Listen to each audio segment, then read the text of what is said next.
That is the problem that Haryana has to face. Forget about Narendra Modi. Your third time tonight. Why did you not see it coming? You could have acted earlier. Have you been weak with the unions? Are you weak with those groups? In other words, are you not showing enough decisiveness? The kind of issue on which you get a direct comparison with Narendra Modi. You probably give Narendra Modi some. Lord Desai made a couple of points. And I totally agree with him when he says that Gujarat has been a very progressive and developed state for 100 years. For 100 years because of the entrepreneurial nature of the people there. In fact, when I was doing my internship, when I was doing my engineering, when I was wanting to do an internship, this is 1999, I had to go to Ahmedabad and worked in the Naroda industrial area. At that time, Gurgaon wasn't even there. It's fortunate that now students from my state would not have to go that far. They can do it in Gurgaon. But at that time, pre-Modi, I had to go to, and other students had to look for avenues in Gujarat, etc., to do their internships, etc. Now there's a political point that Mr. Desai had made, Lord Desai had made, which is, he said, earlier in the debate tonight, he said, this is a trap that Modi is setting up, that other politicians are jumping in. Now he said that, it's not unusual for Mr. Modi to exaggerate the claims. Exaggerate. I'm going to say this. This is a trap that he set for himself. Why? Anybody who is capable of exaggerating the claims to mar the interest of all the other states in the country. You think he's doing so? He just said it. You think he's marring by saying so? He's marring I'm just saying he's exaggerating. At least, let's take the least case scenario. Okay. He's at least exaggerating the claims. Should he be exaggerating the claims? Is he being truthful? What does he speak about his own, the least I expect from an Indian Chief Minister is truth. So I think... Are you accusing Modi of lack of propriety then? Is that what you're saying? No, I'm just responding to what with Lord Desai said. In fact, I don't even want to comment on him when he's in Japan, because like I said in the beginning of the program, he's there representing an Indian state, he's an Indian Chief Minister, and any investment that he's able to get to Gujarat, I welcome it wholeheartedly. I've worked in Gujarat myself, and we are one nation. Whatever, Gujarat has done wonders. Gujarat is one of the most progressive states of India.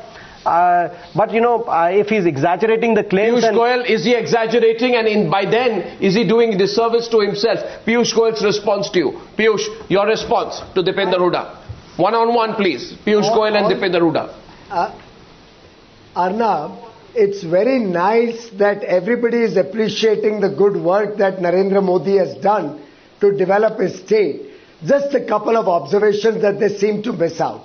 I think one thing that they miss out is that Narendra Modi obviously couldn't have become the darling both of his state and of industry and business in general unless genuinely it was a corruption-free state, it was a state where there's a red carpet, where a Mr. Ratan Tata can get land and all clearances through in less than 30 days, set up a plant in less time than it took to get land in another state.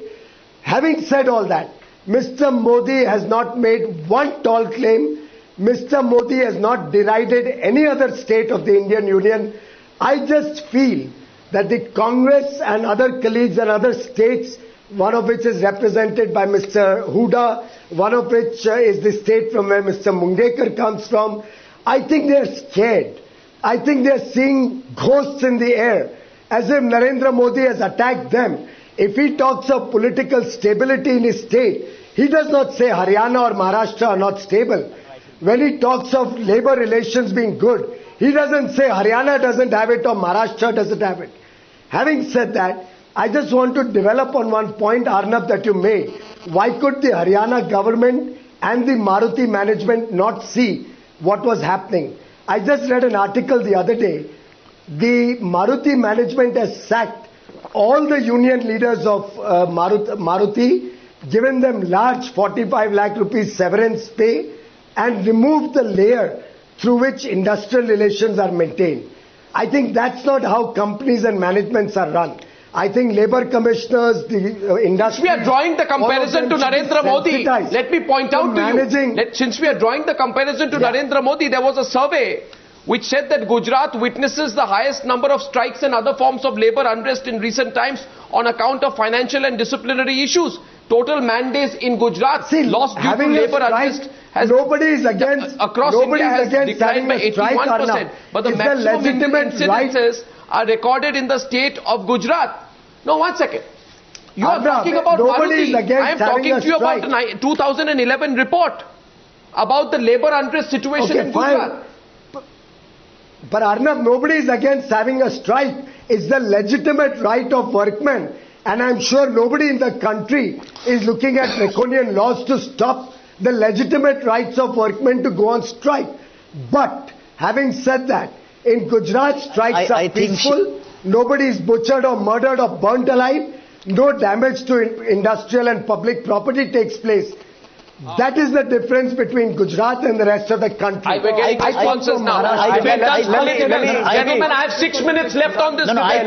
Let me turn and Deepender Hooda and Balachandra Mungekar both responding to you.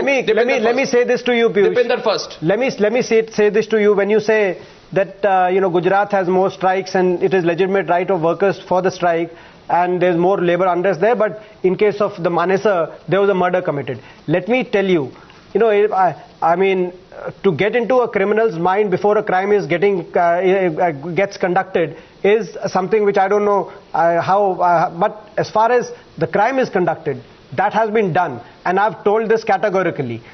Anybody who's behind that will not be spared. Yeah. Anybody, I mean, if today somebody is plotting a crime somewhere in any of the states, I mean, I don't know if how but I can assure you that anybody who's done that, committed that crime or conspired to commit that crime will not be spared. Yeah, Balachandra Mungekar. That's my hope from the state government and the law authorities. I want a straight reply to you on the point which I just raised about Gujarat topping in labour unrest. I want to know if you have a direct rebut to that one. 1 second. Putting the whole debate into proper perspective means that Gujarat, though like other chief ministers of different states is doing good job, Gujarat cannot claim to be the crown among the jewels in terms of even foreign direct investment. Maharashtra during 2006 to 2010 with 4.2 lakh crores of investment, it will be creating 8.63 lakh employment, while Gujarat will be having 5.35 lakh crores investment and employment expected 6.47. What is the ultimate objective of foreign direct investment? Much smaller population. Much smaller population. Much smaller population, much smaller area. Tamil Nadu, only 1.63 lakh. Your chief minister concedes. No, I'm not. Prithviraj Chavan concedes. I'm not talking about Maharashtra. Looks up to Gujarat. I'm forget about Maharashtra. Tamil Nadu, 1.63 lakh crores of investment. Tamil Nadu will be creating 13.09 lakh of employment opportunities. Okay. My only point is, I am for what Narendra Modi doing good work. Narendra Modi cannot sell and market the wrong product in most efficient manner. Piyush Goyal has already jumped into the debate. Piyush, these are facts being presented. Gujarat is a state of entrepreneurs. You're not contesting the numbers. Gujarat does not look for structured employment. The people of Gujarat are people who have self-employment opportunities. The state is thriving in agriculture, so people don't have to move from agriculture to industry.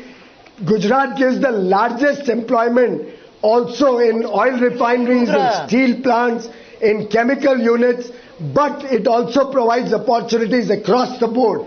And by the way, Gujarat is the one state with zero unemployment. There is zero unemployment in Gujarat. No, I mean, I just want to tell you, that petroleum products is not, has not happened in the post-Modi period. Well before Narendra Modi, Gujarat already accounted for 45% of India's petroleum products, roughly 18% of the cargo handling, 23% of the crude oil, and 30% of all our natural gas needs from its offshore basins. So it's not like, come on, Piyush, you are trying to make it out as Christopher Columbus discovered all this. I'm telling you tonight that this all happened in the pre-Modi period. Let me make a philosophical point. Yatin Oza is responding. Yatin Oza, I think, wants to contradict me. Yeah, go on, Mr. Oza. Now, everybody forgets one thing, that textile was the backbone of Gujarat, textile industries. Ahmedabad was considered to be Manchester of India. That whole industry right from 84 to 1999 got shattered. Lakhs and lakhs of workers became jobless. All dependent business, ancillary business attached to textile had come to a grinding halt from there Narendra Modi took up and brought Gujarat to this level where it's a state with 0% of unemployment and green revolution in agriculture. I am not on Ahmedabad. Textile was backbone of entire Gujarat. Ahmedabad was considered to be Manchester of India.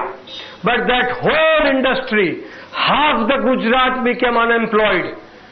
For misrule of Congress from 85, and nobody could bring it under control, and it is from that state that Narendra Modi picked up, 30 seconds, and today Gujarat is where it is. By Deepender Hooda.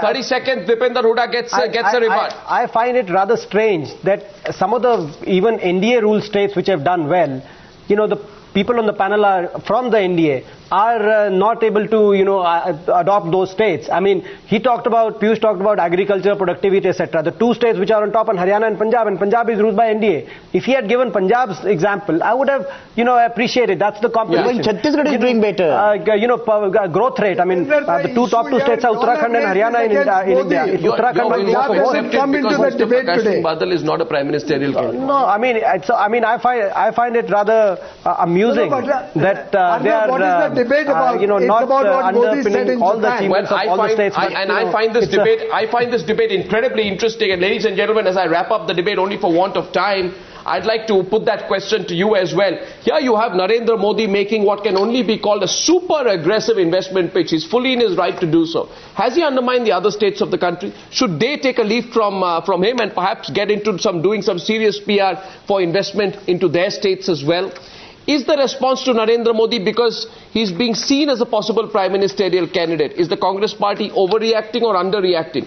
Many questions emerge. We're going to follow the story. To all my guests, thank you very much. That's been a fantastic debate. Thank you very much indeed. Thank you.